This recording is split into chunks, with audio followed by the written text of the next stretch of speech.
Hello everyone, welcome to my channel. Keep it simple but significant. I am your host Sasi. Let's start today's discussion. Independence of India Act was result of which of the following plans or facts?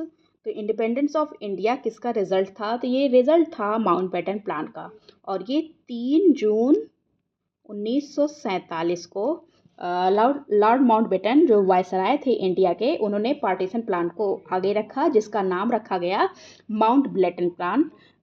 इन्हीं के नाम पर रखा गया।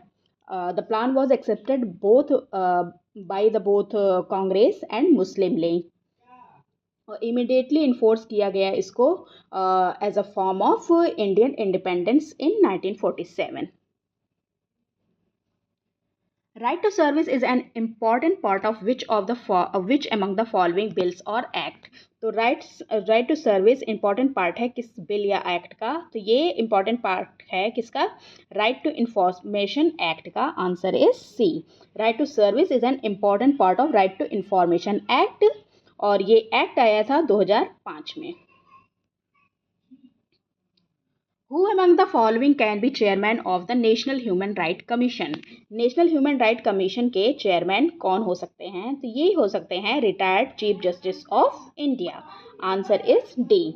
The national human right commission that is NHRC of India is a statutory body, और ये constitute हुआ था कब? 12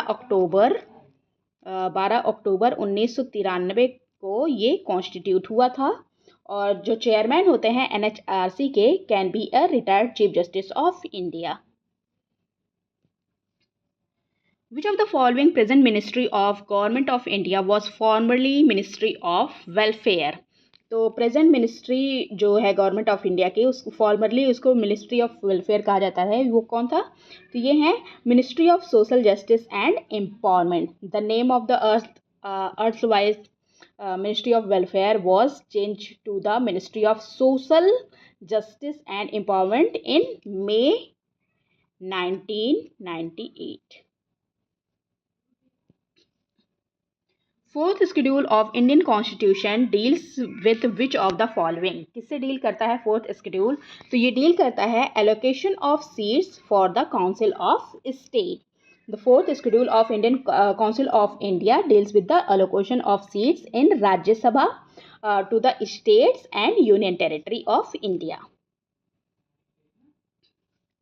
In India, duty unto death is the motto of which organization? किस organization का motto है duty unto death? तो ये organization है BSF, that is Border Security Force. Okay. The BSF has given blood and sweat to execute its motto, duty unto death. The Government of India Act 1935 was based on which of the following? तो Government of India Act जो 1935 है वो किस पर based है? तो ये based है किस पर? साइमन कमीशन पर। Answer is a. The outcome of the Simon Commission was the Government of India Act 1935, which called for responsible government at the provincial level.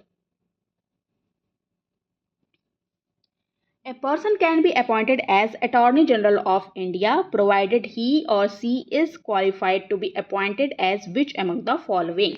तो अटॉर्नी जनरल ऑफ इंडिया अगर बनना है तो उसको क्वालिफाई किस में होना चाहिए उस अपॉइंट होने के लिए as a attorney general of India? तो उनको क्वालिफाई करना चाहिए किसके लिए? जज ऑफ सुप्रीम कोर्ट। अगर वो सुप्रीम कोर्ट का जज बन सकता है तो उसे अटॉर्नी जनरल ऑफ इंडिया बनाया जा सकता है। और ये हमारे कॉन्स्टिट्यूशन के आर्टिकल 76 क्लॉज 1 में दिया गया है। Okay. In the Rajya Sabha, the state have been provided representation on which of the following basis? तो राज्य सभा में इस स्टेट को जो रिप्रेजेंटेशन मिली है किस बेसिस पे मिली है? तो ये बेसिस है क्या? पॉपुलेशन। जिसकी पॉपुलेशन, जैसे उत्तर प्रदेश की पॉपुलेशन बहुत ज़्यादा है तो राज्यसभा में उनको सीट भी ज़्यादा मिली है। Who among the following has right to declare any area as a schedule area? तो किसके पास राइट होता है किसी एरिया को स्केड्यूल एरिया में डिक्लेयर करने के लिए? तो ये राइट होता है किसके पास? प्रेसिडेंट ऑफ इंडिया के पास। Answer is B. President of India has the right to declare any area as a schedule area, और इसके पावर होती है with respect to the administration of the scheduled areas and tribal areas.